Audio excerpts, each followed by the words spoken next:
Marco. Sean. I'm really sad, man. You are? Why? Well, you're not going to be in Toronto. Oh, I know. We're starting with this today? We're starting with this I'm not, well, you know. I'm going to point out that you're not going to be there. I'm sorry, I shouldn't be smiling. No, not like that. You love that. You love that. I'm not going to embarrass you when you're there. Well, you do that. But I love the fact that I'm still part of the Chats on the Road, which is all the pre-event conversation. And then you're going to have a lot of interesting people to have on the mic when you're there and off the mic, I'm sure. You're not going to record everything, right? I won't let me record everything, and I don't have enough space on my phone anyway. But no, I'm excited to meet lots of new people. Of course, it's an international event. We're talking about Sector, which is the Security Education Conference of Toronto. That's what it stands for. And we've had a few chats already, but I'm excited to meet new people from the Canadian region and from the Toronto area, and kind of get a sense of what's going on in Canada in relation to the US and the rest of the world. And no better way to do that than show up in person, actually shake some hands and meet some folks. So 2 folks we're meeting today as part of, as you mentioned, Marco, part of our Chats on the Road to Sector. We have Christine and Dr. Thomas Lee, and they're both presenting on the topic. Let me get this straight here. It's a new people-centric approach to determining an organization's exposure to a third-party data breach. That's a mouthful, just like some of our programs are in security. Christine, Thomas, great to see you. Thank you. Fabulous. Great to be here. Great to have you on. And maybe a bit of background for folks, things you're working on at the moment to kind of set the stage for how this came together. Christine, you first. Great. Fabulous. So Christine Dewhurst, I am here in Toronto. And it was, I sit back to the first time I met Dr. Lee. It was a dark and stormy COVID night in March. There was a snowstorm outside here in the wonderful world of Toronto. And Dr. Lee presented a mathematical model to be able to determine the probability of data breach. And I was mesmerized the whole time. So many neat and exciting things. And I had to reach out right after the meeting to be able to sit down and work through some of these things together. So we met about 2 years ago. I think maybe even 2.5 years now. And we've spent every Monday together for the last 2.5 years, going through discoveries, looking at the math models, attempting to determine how we could potentially use this in a practical sense. Because when you sit there and you talk about the third axiom of mathematics, of probability, a lot of people just kind of go, shh. But if you sit back and you talk about some of the discoveries that we're going to share today, at that point in my career, I was very much sitting back and thinking, you know what, all of the ways and everything that we're doing in cyber isn't working. And I was really taking an introspective and external view of everything, and we need to find new ways to do things. And so today we're really happy to present some of those new ways and new techniques that cyber professionals, people can use that aren't necessarily cyber professionals, to be able to determine who has your data and how to protect it. So happy to be here and looking forward to sharing that new perspective with the world. I love it. And there are a few moments in time I can look back and think that presentation or that panel, whatever the conversation was, really means something. And I'm glad you two connected to bring together the connection that you had just from hearing each other. Dr. Lee. Thank you. Well, first, let me explain. I'm a scientist. I'm not a cybersecurity person at all. I'm not a cybersecurity person. Several years ago, just to explain why on earth a scientist would be here at Black Hat. Several years ago, I started a company. I'm in California. I'm in Silicon Valley.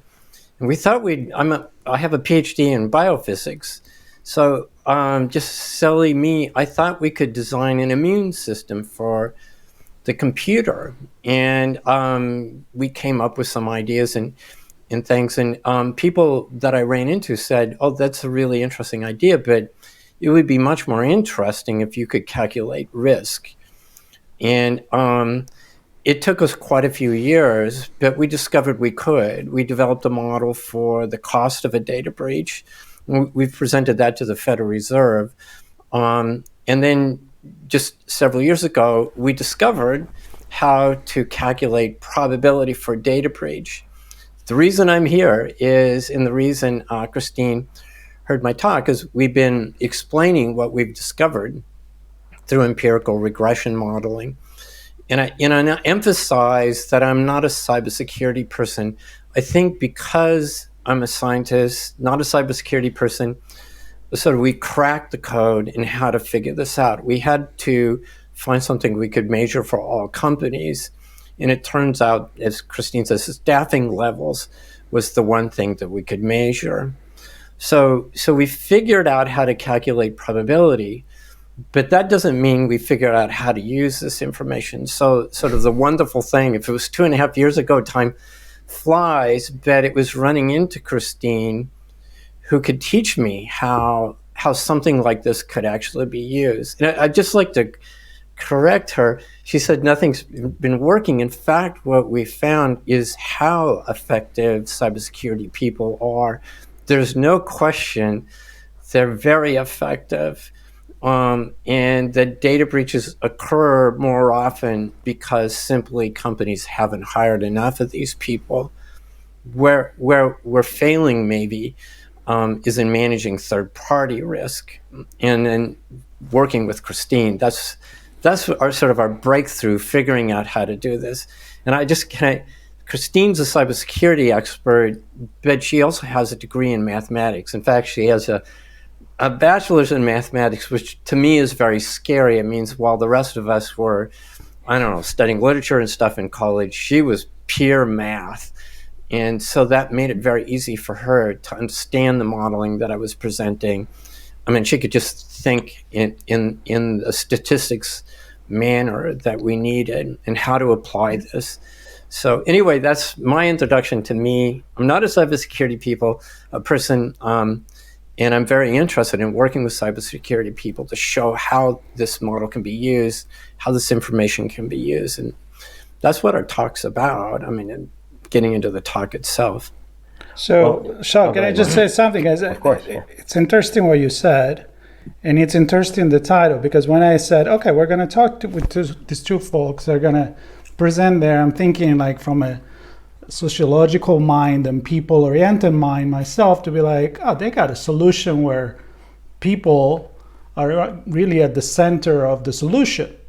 Meaning, cybersecurity is a human problem, as we've been seeing lately. But then now you're presenting this as it's more of a number problem, more than, it's a quality versus quantity. Am I getting somewhere with this, Christine, maybe? Or Thomas? No. Go ahead, Dr. Lee. Well, I mean, it just, so we it's simple, it's obvious. So,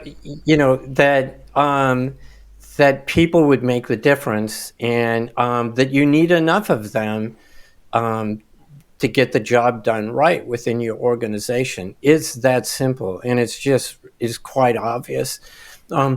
We developed a regression model. There's what we discovered is counting certifications, the number of people with certain certifications was very, very predictive. We could pick out a really small percentage of companies that were responsible for most of the data breaches. So although cybersecurity people think in terms of sort of their training and the work that they do, which are controls, and I mean, they sort of view the problem. I know, Christine, you sort of taught me, you think about vulnerabilities, and you think about threats, and then you think about mitigation. That thinking and that work, if we want to step back and we're thinking about management, the answer is quite simple. You need to hire enough of those people. They know what they're doing. They know their stuff. And that just the likelihood that you're going to have a data breach, we can measure that. Did you hire enough of these people? And it turns out to be very sensitive when you get to very large data breach. Having sufficient staffing is really important. No, Christine, do you have insights into the type of staffing? Because Dr. Lee mentioned a few things, right? So yeah, she sure does. You start with risk, you build some policies, you put some controls in place, you run a program for detection and response. All of that takes people. It takes people outside of the security team as well. How do you figure out what that looks like. What is enough, quote unquote? That's a fantastic question, Sean. So when we looked at the beauty that COVID night when I met Dr. Lee is he actually looks at 5 things. He looks at the number of people in the organization, the IT staff, CISA, CISSP, and MCSA.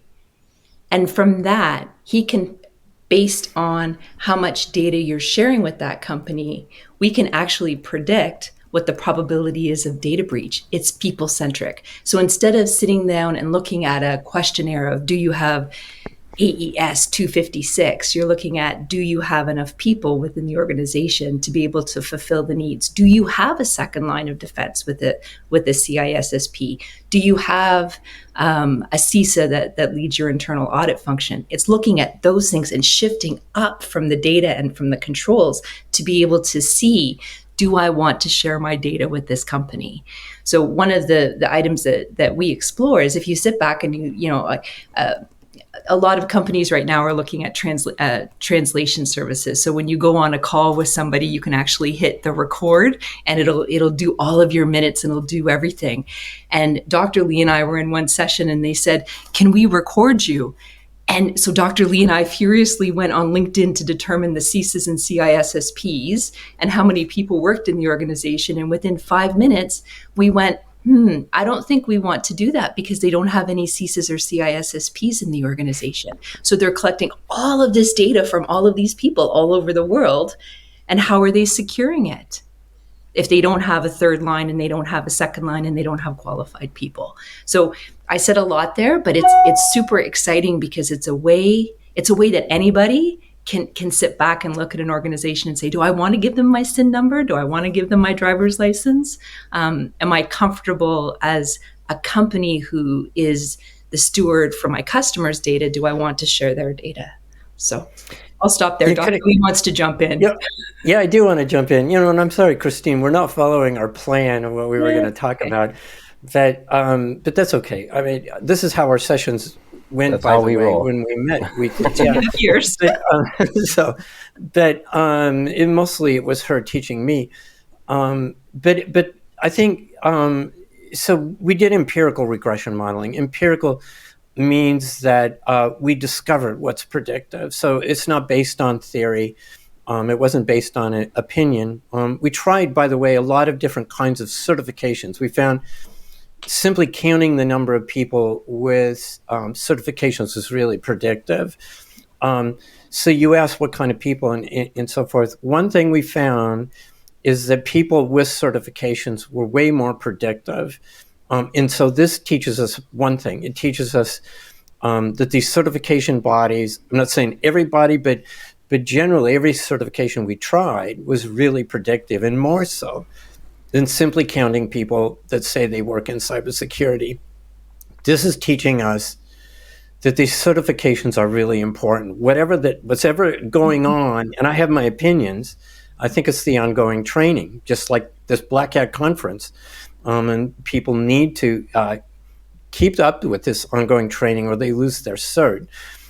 So that's one thing. The other thing that I think was a really big surprise, it wasn't for me because I didn't even understand what the certs meant, but I do now. And I think a big surprise is that we discovered that a CISA, which is an audit certification, was just as important as a CISSP, which is kind of the more technical aspect of cybersecurity and what most people would say is cybersecurity certification. The discovery that audit was so important, it was just as important. I know that's a surprise because we know the hiring ratios of CISAs and it's much lower. And so that's one of the big discoveries is how important audit is. And I don't think people recognize that.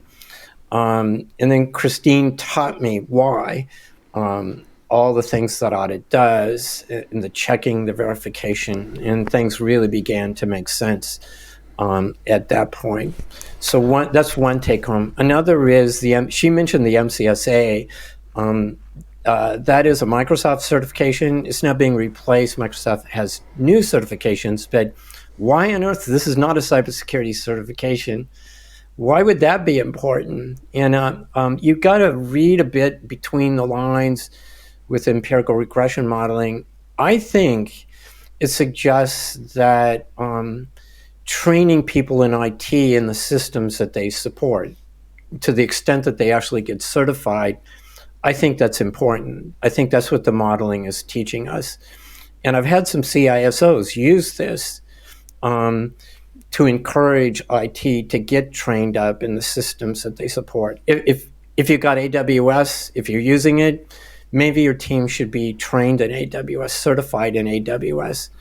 Maybe they should be certified in your firewall and so forth. I have a question, Christine, probably. I mean, as a cybersecurity person, a lot of our experience, and I'm not saying this is not correct. This is definitely correct. But I'm thinking all the people that we know that are in the industry, they come from the hacking community, for example. They may not have certification, but they are recognized really incredible people in the industry that are actually the one that oftentimes think outside the box, which is what we need to do in cybersecurity. So I'm wondering, how do you guys factor these non-certified people, but also extremely qualified for what I know? So I would love your opinion on this. Definitely. So I will kick off and I will hand over to Dr. Lee. I don't know if you two spoke beforehand, because this is one of his favorite questions and he's going to talk about the shopping cart. So in math, when you've got a whole bunch of things that act the same way in your model, you can pull one of them out to be a predictor. That doesn't mean that there's not other items that will linearly or non-linearly focus in the same way. And I'm gonna just hand that over to Dr. Lee, because he's going to talk about the shopping cart, and we're going to have great conversations about cereal and milk. It's so hard to do the shopping cart without doing the slides, but I do have a lot to say regarding that. So first, save some of it for your session. Beg your pardon? Save some of it for your session. Okay. Yeah. Well, what I find is that people tell me that by the time they've heard the talk, it's like drinking from a fire hose. To view the problem from the perspective of the people, and the idea that you're important and you got to have enough of people like you, is so different than people are used to, cybersecurity people. It's worth hearing several times, is what I want to say, and it'll be easier for people to digest. So when we model, as Christine says, it's called collinear. In the modeling process, you can, if you have several factors that turn out to sort of to be the same or similar pattern, in the modeling process, you remove the weaker of them. So that's, otherwise you're just fitting random noise. Not just talk about statistical modeling. So indeed, we tried a lot of certifications. They were all very, very predictive. You need to know every one we tried, but we didn't need them in the model because it didn't improve the accuracy of the model. And our objective was not to rate certifications. It was just to build a really accurate model. So when I say CISSP, it's a proxy for a whole lot of other things that are within the enterprise. It's a proxy for the size of your InfoSec team, really, and perhaps the training and experience of your InfoSec team, just that one cert. But it doesn't mean, another thing to keep in mind is that when we're developing the model, we're developing we've developed it for US data initially. There's 5 to 7 million companies in the United States. What we're really looking for is the difference between the companies that did and did not have a data breach. And so we got to think of something we can measure for 5 to 7 million companies. And a lot of companies, most companies are small. So the CISSP is a certification we can find even among smaller companies, under 500 employees, for example. It doesn't mean that it's the best certification. It's just the most ubiquitous certification. Mm-hmm. It is a very good certification, but that's how I would interpret it. Christine said the shopping cart. I give that in the talk. I explain how we could maybe imagine we could predict family size by what you see in somebody's shopping cart at the grocery store. And I use milk and cereal as an analogy. Both of them, children like milk, they like cereal. But I don't need both of them in the model. Maybe I could predict family size by measuring how much milk somebody has in their shopping cart. And I could do that with cereal too. But I only need one of those two factors because they're just the same. But so to your question, all of these certifications and a full team size and all the different dimensions are important. And when you look at larger organizations, you see them, all these other kinds of training. You mentioned hackers.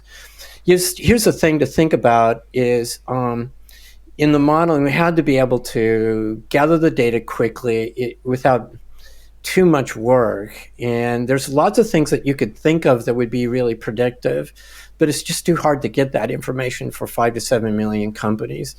Information on ethical hackers or even people's experience, I can't answer that. I can't gather that data quickly. And the CISSP seems to be a good proxy, just regard it as a proxy for all these other things. So the comment that I make... Also independently verifiable, right? If somebody... Right. That's right. So, but to the shopping cart, I say that this is a model that an expert like Christine can use. She understands all the other stuff that's in the shopping cart besides milk and cereal. So it's really a tool for the cybersecurity expert. They can turn to management. They can compare a company to their peers, and they can make an argument for all the other things too that we just don't have in the model. But they can make it from the perspective of sufficient staffing. So that's the answer. Everybody's important, and they all have their little piece in preventing data breach. Data breach, by the way, is much more than getting hacked. It's also accidents, lost or stolen devices. There's malicious insiders. All these other things cause data breaches as well. Keep in mind. And it's not going to be in the shopping cart, Sean. Don't buy that stuff. Well, it'll be in the shopping cart, but we don't need to. It's in the shopping cart, but my joke is that if I just buy milk for my family, actually in the shopping cart analogy, we say milk and diapers, but my family will get sick. Well, the diapers are my analogy for CISA. They're something completely different. They're not covered by, diapers are for children too young to drink milk, and that would be a good predictor of family size too, but they'd be just the infants in the family. So I love it. So many questions. Even just is there value in, I don't know if there's a factor to look at that says what happens after a breach? Do we have the right people to help with that? Well, I don't know. I could go all over the place with this, but yeah, that's a whole different talk. Yeah, but I can say that one of the biggest costs is the investigation. Just because we've modeled that cost as well. One cost is lawsuits. So you don't want to do stupid stuff and put stupid things on your website. Like you don't want to say we have best in class security. Just better to say you have good security. So because that'll lead to lawsuits, and that's half the cost. But one of the biggest costs we can see from modeling is the investigation cost. And so what you can do for after the data breach, you can do this work before the data breach, is do all sorts of things to speed the investigation. So that might mean turning on access logs, just all the things that you could imagine, you're going to hire a company to come in and do the investigation, know ahead of time what they would do, and do those things beforehand, and you could speed the investigation and lower the cost of a data breach. Save some money. I'm so happy to hear you talk about controls, Dr. Lee. You have no idea. After 2.5 years, you're talking about controls of turning on logs. Yeah, she's saying that because, we couldn't measure controls. So, we found something completely different. And then people say, but what about the controls? And, The important thing is they're important, but they're sort of reflected indirectly when you measure the people. What I argue is, if you do find a missing control when you're looking at a third party, most likely the root cause is insufficient staffing. And the missing control, of course, is very important. It needs to be addressed, but you also need to address insufficient staffing. They likely have an understaffed audit and security team. So many interconnected things here to paint this web. We're going to leave it here, and hopefully folks are intrigued to come see you on, Wednesday, October 23rd, 2:15, room 801B, for a new people-centric approach to determining an organization's exposure to a third-party data breach. There's that mouthful again. It's part of Sector Black Hat event in Toronto, 22nd through the 24th. The briefings summit's on the first day, briefings the second and third day. And Christine Dewhurst, Dr. Thomas Lee, thank you for joining us today. Thank you. Thank you. Pleasure was all ours. And thanks everybody for listening and watching. Stay tuned for more coverage from Sector and other events that we're covering throughout the rest of the year, and plenty in the next year as well.